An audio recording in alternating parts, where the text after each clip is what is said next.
Baik, Assalamualaikum warahmatullahi wabarakatuh. Perkenalkan, nama saya Aknur Utami dengan NIM S1 S124003. Di sini saya akan akan membawakan materi dari Red Hat. Nah, di sini kita mulai dari perkenalan, memulai dengan dasar-dasar Linux. Dasar-dasar Linux itu merupakan pengantaran yang ditujukan bagi pengguna dan pengembang untuk menyesuaikan diri dengan stetoskop Red Hat Enterprise Linux dan antarmuka baris perintah. Tujuan dari kursus ini yaitu mempersiapkan kandidat untuk adopsi Red Hat Enterprise Linux 9. Hadirin, perorangan yang baru mengenal Red Hat Enterprise Linux yang berencana mengakses sistem Linux untuk pekerjaan masa depan atau tugas kuliah mereka. Persyaratannya yaitu keakraban dengan komponen komputer dasar mouse, keyboard, dan monitor. Lanjut. Nah, di sini, oh my god. Di sini ada orientasi lingkungan kelas. Nah, di sini dimulai dari internet dan facility network. Terus di sini ada classroom, content materials yang terhubung dengan classroom network 7172.25.2.0/24, kemudian terhubung di Bastion, kemudian terhubung di study network. Setelah itu, study network ini terbagi menjadi workstation dan servera. Nah, dalam mata kuliah ini, sistem komputer utama untuk kegiatan pembelajaran langsung adalah workstation. Mahasiswa juga menggunakan mesin lain untuk kegiatan ini, servera. Kedua sistem tersebut berada dalam lab example Condomain DNS. Semua sistem komputer siswa memiliki akun pengguna standar. Student yang menggunakan kata sandi student, root atau kata sandi pengguna di semua sistem siswa adalah Red Hat. Nah, tabel mesin kelas dimulai dari Bastion Lab Example, itu perannya sistem gateway untuk menghubungkan jaringan pribadi siswa ke server kelas, harus selalu berjalan. Nah, untuk kelas contoh.com, kelas.contoh.com, server itu dia perannya server yang menyimpan materi kelas yang dibutuhkan. Dan untuk workstation.lab.example.com, dia itu stasiun kerja grafis untuk penggunaan siswa, sedangkan servera.lab.example.com itu untuk server terkelola A. Nah, fungsi utama mesin ini atau Bastion adalah sebuah router antara jaringan yang menghubungkan mesin-mesin siswa dan jaringan kelas. Jika Bastion mesin mati, mesin-mesin siswa lain hanya dapat mengakses sistem yang berada di jaringan siswa masing-masing. Beberapa sistem di ruang kelas menyediakan layanan pendukung. Dua server konten example.com dan materials.example.com merupakan sumber perangkat lunak dan materi laboratorium dalam kegiatan praktikum. Informasi tentang cara penggunaan server ini tersedia dalam instruksi untuk kegiatan tersebut atau workstation. Mesin virtual menyediakan kegiatan ini, baik mesin classroom dan Bastion harus selalu berjalan agar lingkungan laboratorium dapat digunakan dengan baik. Catatan, saat masuk ke server mesin, Anda mungkin melihat tentang aktivitas copy. Nah, selanjutnya kita mengendalikan sistem Anda. Anda ditugaskan menggunakan komputer jarak jauh di ruang kelas Red Hat Online Learning atau ROL. Kursus mandiri diakses melalui aplikasi web yang di-hosting di rollredhat.com. Masuk ke situs dengan kredensial penggunaan portal pelanggan Red Hat Anda. Selanjutnya ini adalah tabel stasiun mesin, dimulai dari bangunan, keterangan mesin virtual sedang dibuat, aktif mesin virtual sedang berjalan dan tersedia. Jika baru saja dimulai, layanannya mungkin masih aktif. Berhenti, mesin virtual dimatikan sepenuhnya. Saat dinyalakan, mesin virtual akan melakukan booting ke kondisi yang sama seperti sebelum dimatikan. Kondisi disk tetap dipertahankan. Tabel 3, tindakan kelas. Nah, buat role, kelas role, membuat dan memulai semua mesin virtual yang dibutuhkan untuk ruang kelas ini. Proses pembuatan dapat memakan waktu beberapa menit. Menciptakan mesin virtual kelas role sedang membuat menjalankan semua mesin virtual yang dibutuhkan untuk kelas ini. Proses pembuatan dapat memastikan waktu beberapa menit. Hapus kelas role, hancurkan semua mesin virtual di kelas. Semua pekerjaan yang tersimpan di disk sistem tersebut akan hilang. Awal, jalankan semua mesin virtual di kelas. Memulai semua mesin virtual di kelas sedang menyala. Ketiga, hentikan semua mesin virtual di kelas. Tindakan mesin. Dimulai dari buka konsol. hubungan ke konsol sistem mesin virtual di tab browser baru.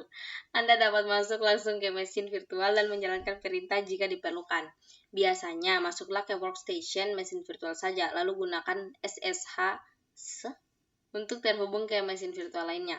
Tindakan mulai nyalakan atau nyalakan mesin virtual. Tindakan matikan mesin virtual dengan baik dan pertahankan isi disk. Tindakan atau matikan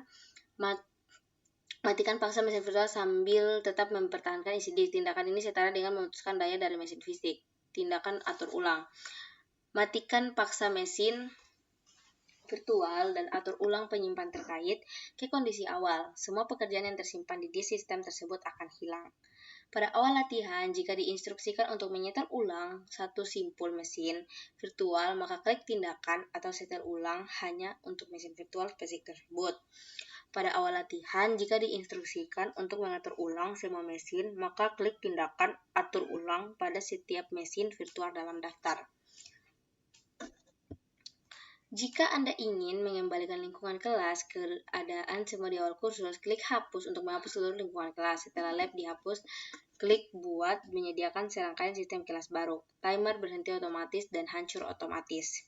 Pendaftaran Related Online Learning memberi Anda lokasi waktu komputer yang tetap untuk membantu penghematan waktu yang dialokasikan kelas role menggunakan pengatur waktu yang akan mematikan atau menghapus lingkungan kelas kita. Pengaturan waktu sesuai berakhir. Untuk menyelesaikan pengaturan waktu, temukan dua tombol plus di bagian bawah halaman manajemen kursus. Klik tombol berhenti otomatis untuk menambahkan 1 jam lagi ke pengatur waktu berhenti otomatis. Klik tombol hapus otomatis plus untuk menambahkan 1 hari lagi ke pengatur waktu hapus otomatis. Berhenti otomatis memiliki batas waktu maksimum 11 jam, dan hapus otomatis memiliki batas waktu maksimum 14 hari. Pastikan untuk selalu menyetel pengatur waktu saat Anda bekerja, agar lingkungan Anda tidak mati secara tiba-tiba. Berhati-hatilah untuk tidak menyetel pengaturan waktu terlalu tinggi, yang dapat membuang-buang jatah waktu berlangganan Anda. Nah, selanjutnya itu melakukan latihan laboratorium. Anda mungkin melihat jenis aktivitas lab berikut dalam kursus ini. Latihan terbimbing ini adalah latihan praktik yang langsung mengikuti bagian presentasi. Latihan ini memandu Anda melalui prosedur yang harus dilakukan langkah demi langkah. Biasanya digunakan saat memeriksa pembelajaran berbasis pengetahuan atau saat aktivitas langsung tidak praktis karena alasan lain. Sebuah lab akhir bab ini adalah aktivitas langsung yang dapat dinilai untuk membantu Anda menguji pembelajaran Anda. Anda mengerjakan serangkaian langkah tingkat tinggi berdasarkan latihan terpandu di bab tersebut. Tetapi langkah-langkah tersebut tidak memandu Anda melalui setiap perintah. Solusinya disediakan dengan paduan langkah demi langkah. Laboratorium tinjauan komprehensif digunakan di akhir kursus. Aktivitas ini juga merupakan aktivitas langsung yang dapat dinilai dan mungkin mencakup seluruh materi kursus. Anda mengerjakan spesifikasi tentang apa yang harus dicapai dalam aktivitas tersebut tanpa menerima langkah-langkah spesifik untuk melakukan sekali lagi solusi diberikan dengan panduan langkah demi langkah yang memenuhi spesifikasi.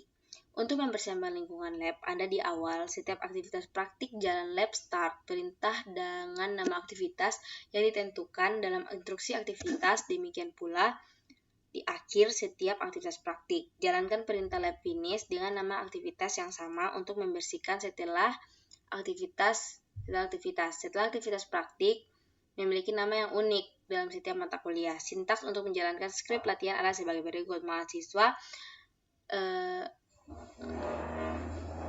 Gmail Workshop Station itu tindakan adalah pilihan start, grade, atau finish. Semua latihan mendukung start dan finish. Hanya lab akhir bab dan lab tinjauan komprehensif yang mendukung grade. Awal, tindakan ini start memverifikasi sumber daya yang diperlukan untuk memulai latihan. Tindakan ini dapat mencakup mengkonfigurasi pengaturan, membuat sumber daya, memeriksa layanan persyaratan, dan memverifikasi hasil yang diperlukan dari latihan sebelumnya. Anda dapat melakukan latihan kapan saja, bahkan tanpa melakukan latihan sebelumnya. Nilai. Untuk aktivitas yang dapat dinilai, grade tindakan tersebut mengaruhi lab perintah untuk mengevaluasi pekerjaan Anda dan menampilkan daftar kriteria penilaian dengan status pas atau fail fail untuk masing-masing kriteria. Untuk mencapai pas status untuk semua kriteria, perbaiki kegagalan dan jalankan kembali grade tindakan tersebut. Menyelesaikan. Tindakan ini finish memberi sumber daya yang dikonfigurasi selama latihan. Anda dapat melakukan latihan sebanyak yang Anda inginkan. Perintah ini lab mendukung penyelesaian tab. Misalnya, untuk menambahkan semua latihan yang Anda mulai, masukkan lab start, lalu tekan tombol tab 2 kali. Nah, kita masuk pada bab 1, yaitu pengantaran Linux. Abstrak, sasaran, jelaskan tujuan Linux dan distribusi Linux. Bagian ada distribusi Linux dan latihan terpandu, pengaturan Linux atau kuis. Nah, untuk distribusi Linux, tujuannya didefinisikan Linux sebagai kernel dan sistem operasi. Nah, apa sih kernel Linux? Kernel Linux itu, meskipun orang sering menyebut Linux sebagai sistem operasi, sebenarnya ia adalah kernel. Dalam ilmu komputer, kernel adalah perangkat lunak yang bertanggung jawab untuk membuat boot sistem. Kernel memuat driver untuk mengenali perangkat yang terpasang, seperti keyboard, mouse, layar, dan sebagainya, dan mengelola proses perangkat lunak. Linux awalnya didirikan oleh Linus Torvalds pada tahun 1991. Saat itu, ia adalah seorang mahasiswa ilmu komputer di Finlandia. Torvalds membuat kernel tersedia untuk semua orang dengan menggunakan lisensi publik umum GNU atau GPL untuk melisensikan kode. Model lisensi ini memastikan bahwa kode berlisensi dapat digunakan untuk tujuan apapun selama perubahan publik dikontribusikan kembali ke proyek. Setelah Torvalds mengumumkan proyek tersebut kepada pengembang lain di internet, para programmer dari seluruh dunia menyumbangkan kode ke kernel Linux. Di antara kontributor awal tersebut ada Red Hat yang telah berkontribusi pada pengembangan sistem operasi Linux sejak 1993. Pada tahun 1998, Christian Peterson menciptakan istilah sumber terbuka untuk mendeskripsikan kode yang dibuat secara kolaboratif dan dibagikan secara bebas. Linux mendapat popularitas di kalangan pengembang karena semua kodenya tersedia untuk dipelajari, dimodifikasi, dan dibagikan. Linux diadopsi oleh administrator sistem di seluruh dunia. Kernel Linux yang dikombinasikan dengan aplikasi yang dituliskan oleh proyek GNU as not Unix atau GNU, mirip dengan sistem operasi server Unix yang ada, tetapi berjalan pada perangkat keras komoditas. Saat ini Linux tersedia bagi siapapun yang ingin menjalankannya dan bagi pengembang manapun yang ingin membangunnya. Linux umum digunakan di server, cloud, desktop, dan laptop, serta perangkat konsumen seperti Android, Chromebook, dan Steam Deck. Apa sih tujuan kernel? Ketika kita menyalakan komputer, sebuah chip pada motherboard yang dimuat dengan firmware mencari hard drive yang berisi aplikasi disebut pemuat bootloader. Adalah perangkat lunak yang membuat kode sistem operasi dalam memori untuk dieksekusi. Setelah komputer menemukan bootloader mengambil alih proses boot dan menemukan kernel. Kernel dimuat ke dalam memori, memeriksa perangkat keras, dan membuat driver yang sesuai untuk perangkat keras komputer yang terdeteksi. Service Manager diluncurkan dan menyediakan jaringan grafik, suara, layar, login, dan sebagainya. Setelah proses booting selesai, kernel akan tetap berjalan di latar belakang, tetapi Anda akan diminta masuk agar dapat membuka antarmuka ke aplikasi di komputer. Di Linux, Anda memiliki akses kedua antarmuka. Antarmuka pengguna grafis atau GUI adalah antarmuka tunjuk dan klik di mana data dipresentasikan oleh icon dan tampilan visual. Shell, terkadang juga disebut terminal atau konsol, adalah perintah teks saja memungkinkan Anda mengetik dan menjalankan perintah. Banyak pengguna Linux sering menggunakan kedua antarmuka tersebut. GUI menyediakan konvensi umum di desktop seperti icon untuk berkas dan folder, menu, dan sebagainya. Shell efisien dapat diprogram dan lebih cepat daripada menggunakan GUI. Melalui jaringan kursus ini mengajarkan keduanya. Nah, kita masuk ke tinjauan umum distribusi Linux. Individu dan perusahaan membangun Linux dari komponen-komponennya dan kemudian mendistribusikan secara daring agar dapat digunakan orang lain. Ketika Anda mengunduh Linux sebagai sistem operasi, Anda mengunduh distribusi dari Linux. Sebuah distribusi sering disebut distribusi atau disingkat adalah versi khusus dari sistem operasi Linux dan dapat diproduksi oleh siapa saja yang memiliki keterampilan dan kebutuhan untuk membuatnya. Sebagian besar distribusi dirancang untuk tujuan tertentu, misalnya Raspberry Pi adalah sistem tertanam berdaya rendah seukuran kartu kredit sehingga menjalankannya distribusi Linux yang hanya menyediakan driver dan layanan khusus yang dibutuhkan oleh perangkat kerasnya. Bahkan terdapat lebih sedikit perangkat lunak dalam Universal Basic Image atau UBI Red Hat karena digunakan sebagai fondasi untuk layanan cloud yang tidak memerlukan pustaka seperti yang dibutuhkan komputer fisik. Sebaliknya, distribusi Fedora berisi driver untuk perangkat keras, konsumen terbaru guna memastikan printer, kartu suara, kartu grafis, webcam, dan periferal lainnya berfungsi sebagaimana mestinya. Distribusi Linux yang paling menonjol cenderung diproduksi secara konsisten dan andal. Beberapa distribusi didukung oleh perusahaan seperti Red Hat, sementara yang lain merupakan upaya sukarela. Distribusi Linux dan populer mencakup proyek-proyek berikut. Red Hat Enterprise Linux atau RHEL adalah distribusi populer di server dan cloud. RHEL berfokus pada stabilitas dan dukungan jangka panjang dan dikembangkan oleh Red Hat. CentOS adalah platform pengembang untuk Red Hat Enterprise Linux. CentOS dikembangkan oleh Red Hat dan para sukarelawan. Selanjutnya ada Fedora. Fedora berfokus pada jadwal rilis yang cepat agar dapat menyediakan fitur-fitur terbaru. Fedora digunakan sebagai fondasi untuk CentOS dan RHEL. Fedora dikembangkan oleh para sukarelawan yang didukung oleh Red Hat. Debian. Debian adalah proyek sukarela yang berfokus pada stabilitas atau dukungan jangka panjang. Jangka panjang ada banyak distribusi turunan. Debian. Berpindah-pindah distribusi Linux seperti membeli ponsel baru, konsep dasarnya memang berbeda. Tetapi Anda mungkin perlu mempelajari aplikasi mana yang harus digunakan untuk memasang aplikasi. Letak tombol untuk bergabung ke jaringan, cara mengubah pengaturan tertentu, atau cara keluar dari sistem. Kursus ini akan membantu Anda mengenal teknologi Linux yang umum digunakan berbagai sistem Linux, baik Anda menggunakan Linux di laptop maupun sebagai kontainer yang berjalan di cluster OpenShift di cloud.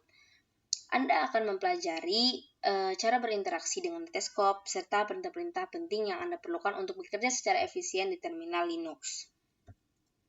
Selanjutnya, kita akan mengidentifikasi distribusi Linux suatu sistem. Kursus ini berbasis sistem Red Hat Enterprise Linux. Seperti banyak distribusi lainnya, Red Hat Enterprise Linux menggunakan Netscope GNOME sebagai GUI-nya karena distribusi menggunakan begitu banyak komponen umum. Distribusi yang Anda gunakan tidak selalu jelas. Anda dapat mengidentifikasi distribusi sistem Linux dengan berbagai cara. Misalnya, Anda dapat melihat informasi sistem dari aplikasi pengaturan di GUI. Informasi ini mencakup memori, prosesor, penyimpanan, dan properti sistem lainnya. Untuk mengakses informasi sistem, setelah Anda masuk ke sistem, klik aktivitas di pojok kiri atau di desktop. Kemudian klik di kolom pencarian setting, klik hasilnya, atau tekan enter pada papan ketik Anda. Di jendela pengaturan, gulir ke bawah daftar di panel kiri dan klik tentang. Anda dapat memverifikasi nama distribusi beserta versi sistem operasinya di kontak nama OS.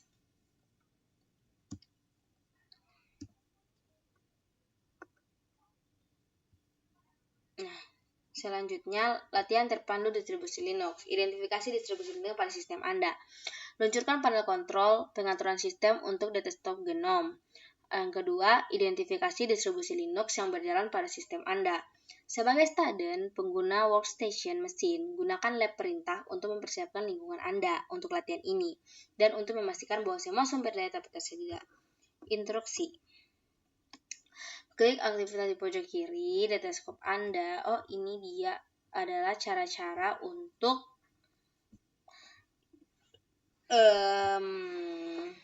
pengaturan GNOME. Tentang juga melakukan versi desktop GNOME, versi kernel Linux, dan bla bla bla. Selanjutnya, menyelesaikan. Lanjut. Apa yang kuis pengantar Linux. Linux tersedia secara bebas di lisensi sumber terbuka yang mana? Oh ya, D. Ini jawabannya D. Selanjutnya, kumpul aplikasi awal dan untuk Linux proyek apa? Aduh, proyek GNU. Kernel bertanggung jawab atas tugas apa? Kernel. Ini untuk perangkat terpasang. Apa itu terminal? Nih, ntar muka teks yang dapat. Distribusi mana yang berbasis Fedora? Fedora? Debian. Nggak. Red Hat Enterprise Linux. Oh, bisa 2. Tampilkan solusi. Pasti betul. Oh, betul. Oh my god. Oh my god. Oh my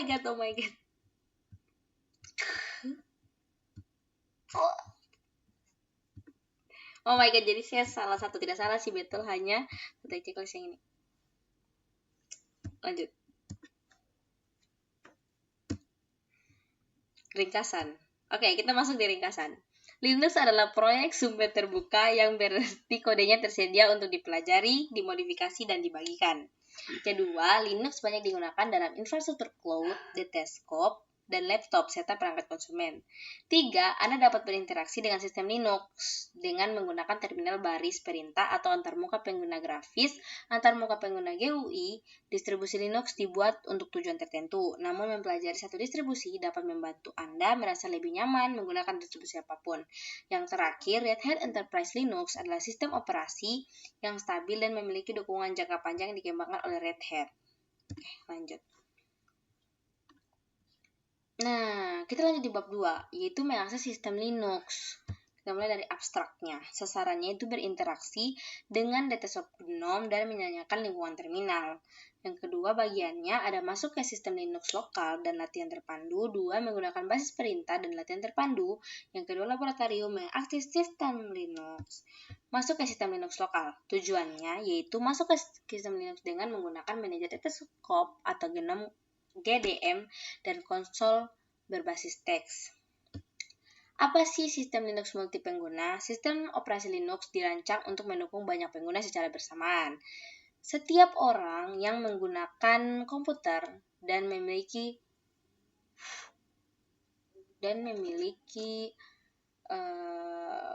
akun pribadi di sistem tersebut. Setelah masuk, Anda dapat membuat dan menyimpan data di direktori home Anda sendiri yang terpisah dari penggunaan lain. Alih-alih berbagi kredensial masuk, setiap pengguna memiliki akun masuk yang unik. Praktik ini memberi privasi kepada setiap pengguna untuk melindungi data Anda agar tidak terhapus atau diubah secara tidak sengaja oleh pengguna lain.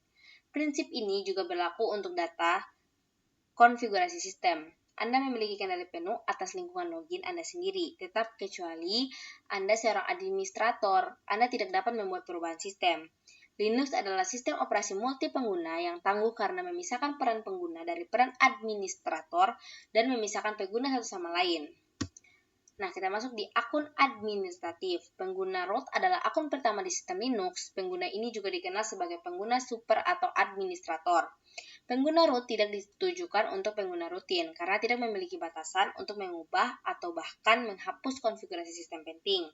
Karena alasan ini, banyak distribusi tidak menetapkan kata sandi untuk root pengguna yang secara efektif mengunci akun. Selama instalasi sistem, Linux akun pengguna normal dibuat untuk setiap pengguna baru. Akun pengguna normal ini juga disebut tidak memiliki hak istimewa atau standar akun. Akun ini memiliki tingkat akses terbatas. Karena tingkat aksesnya terbatas, akun-akun tanpa hak istimewa ini diizinkan untuk mengubah pengaturan pribadi. Tetapi modifikasi di seluruh sistem dibatasi. Namun, pengguna standar dapat diberikan akses ke alat eksplorasi hak istimewa. Untuk menggunakan mereka melakukan perubahan tertentu yang biasanya hanya root dapat dilakukan oleh pengguna tersebut. Masuk ke sistem Linux. Selama bertahun-tahun, Linux telah mengembangkan berbagai lingkungan untuk berinteraksi dengan sistem. Akibatnya terdapat pula berbagai metode untuk masuk, misalnya stasiun kerja pribadi, penggunaan lingkungan grafis, tetapi komputer awan mungkin hanya menggunakan antarmuka teks. Mempelajari berbagai cara untuk masuk ke Linux sangat membantu karena sistem Linux tersedia secara luas dalam komputasi modern dan menggunakan berbagai lingkungan untuk berinteraksi dengan sistem. Kita masuk ke konsol Linux. Menghibur adalah perangkat tampilan yang digunakan sistem Linux untuk mencetak pesan dan pengguna dapat memasukkan teks. Konsol adalah lingkungan default jika sistem tidak memiliki lingkungan grafis yang terpasang. Setelah selesai booting, konsol menyediakan antarmuka teks yang meminta nama pengguna dan kata sandi. Interaksi dengan konsol terbatas karena konsol memerlukan perangkat tampilan, tetapi Anda tidak dapat menjalankan aplikasi grafis. Anda hanya dapat berinteraksi dengan konsol dengan memberikan input teks. Seperti ini prompt konsol Linux. Menggunakan konsol mungkin juga memerlukan perangkat lunak dan konfigurasi tambahan saat bekerja dengan sistem jarak jauh. Misalnya lingkungan lab kelas. Untuk kursus ini menggunakan mesin virtual atau VM yang Anda akses melalui komputer jaringan virtual atau FNC koneksi. FNC adalah perangkat lunak berbagi layar yang digunakan untuk mengendalikan sistem dari jarak jauh. Koneksi FNC ke ruang kelas memungkinkan Anda mengakses konsol Linux. Saat menggunakan FNC, terdapat sedikit penundaan pada pengetikan dan pergerakan mouse karena Anda tidak berinteraksi secara fisik dengan sistem operasi. Perilaku ini menjadi salah satu alasan mengapa banyak administrator sistem lebih suka masuk ke komputer Linux menggunakan antarmuka teks saja yang minimal.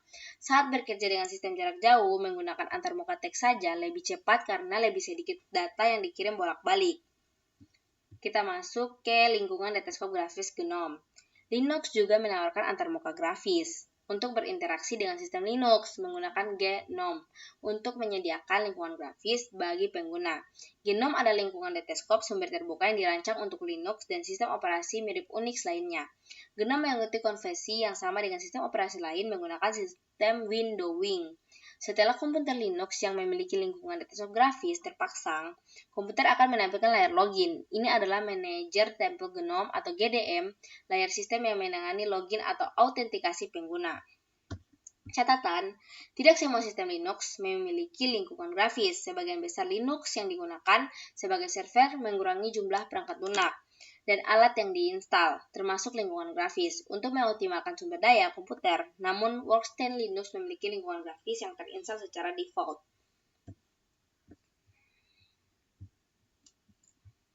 Jika terdapat beberapa akun pengguna di komputer, pilih identitas pengguna dan masukkan kata sandi. Jika akun Anda adalah salah satunya akun pengguna di sistem, GDM akan menampilkan akun Anda. Klik nama akun, masukkan kata sandi, dan tekan Enter untuk autentikasi.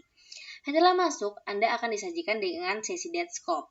Deskop ini unik untuk Linux, tetapi memiliki konvensi yang sama. Dengan kebanyakan sistem operasi lain, terdapat aplikasi untuk menjelajahi internet, melihat berkas dan direktori atau folder, memasang perangkat lunak, dan sebagainya. Nah, ini gambarnya deskop GNOME. Berbeda dengan lingkungan deskop lainnya, deskop GNOME dimulai dari dalam tampilan dashboard. Tampilan ini menampilkan 3 komponen utama lingkungan grafis. Yang pertama, di pojok kiri atas ada ikhtisar aktivitas, mengatur jendela, dan meluncurkan aplikasi. Anda dapat beralih antara tampilan dashboard dan tampilan desktop dengan memiliki aktivitas dengan mengikon tombol sumber. Di sudut kanan atas, menu sistem menyediakan akses ke pengaturan umum termasuk jaringan, volume, audio, kontrol Bluetooth, dan menu untuk keluar. Di bagian bawah layar, bilah status, juga dikenal sebagai panel dashboard, berisi peluncur aplikasi umum, klik icon kisi untuk melihat semua aplikasi yang terinstal di sistem. Nah, kita masuk di konsol administrasi berbasis web. Ini mungkin yang terakhir. Di Linux praktik terbaiknya adalah membatasi akses pengguna hanya ke sumber daya yang diperlukan untuk menyelesaikan tugas. Demikian pula, mungkin ada skenario di mana akses di mesin dibatasi karena alasan keamanan. Namun, komunikasi HTTP seringkali diaktifkan dan tersedia secara luas. Dalam skenario ini, kita dapat menggunakan konsol administrasi berbasis web bernama Cockpit. Cockpit adalah alat administrasi dengan modul untuk berinteraksi dengan sistem yang mendasarinya. Cockpit disponsori oleh Red Hat dan terinstal secara default di banyak distribusi Linux. Cockpit menggunakan akun pengguna Anda untuk mengautentikasi dan membuat sesi sebagai pengguna yang login. Jika Anda login sebagai pengguna tanpa hak istimewa atau pengguna Anda tidak memiliki hak eskalasi, beberapa tugas akan dibatasi, tetapi Anda dapat melihat informasi sistem, perbarui kata sandi, menginstal aplikasi, dan sebagainya. Untuk masuk ke Kopkit, buka peramban web dan navigasi ke https localhost 9090 situs web.localhost string. Tersebut memerintahkan perambanan web untuk mencari layanan di komputer lokal. Dan 9090 string tersebut memerintahkan perambanan web untuk mencari layanan di porta 9090. Catatan, layanan Kopkit mungkin tidak dimulai saat sistem dinyalakan. Lihat bagai referensi untuk informasi selengkapnya tentang layanan Kopkit. Peramban menampilkan peringkat sertifikat. Karena Kopkit menggunakan sertifikat yang ditandai sendiri, konfirmasi pengecualian keamanan dan autentikasi dengan menggunakan nama pengguna dan kata sandi Anda.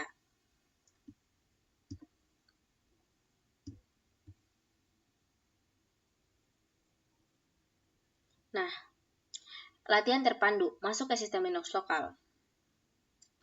Masuk ke sistem Linux dan tinjau pengaturan pengguna. Hasilnya, masuk ke sistem RHEL dengan menggunakan GNOME Netscope Manager GDM, navigasi konsol Kopkit. Sebagai student pengguna workstation mesin, gunakan lab perintah untuk mempersiapkan lingkungan Anda untuk latihan ini, dan untuk memastikan bahwa semua sumber daya yang diperlukan tersedia. Instruksi 1. Masuk sebagai operator pengguna dan menggunakan GNOME Netscope Manager GDM. Dan di menu sistem, klik matikan, keluar, konfirmasi operasi, dan mengklik keluar.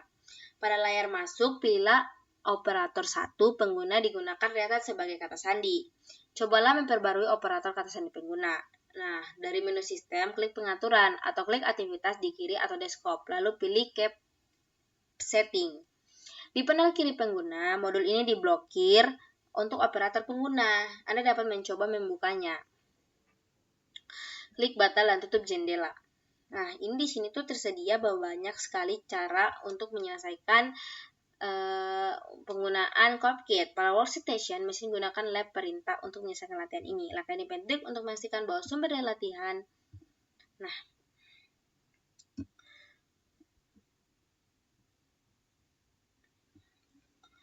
oke, mungkin itu saja dari saya. Kurang dan lebihnya mohon dimaafkan. Wabillahi taufiq wal hidayah. Wassalamualaikum warahmatullahi wabarakatuh.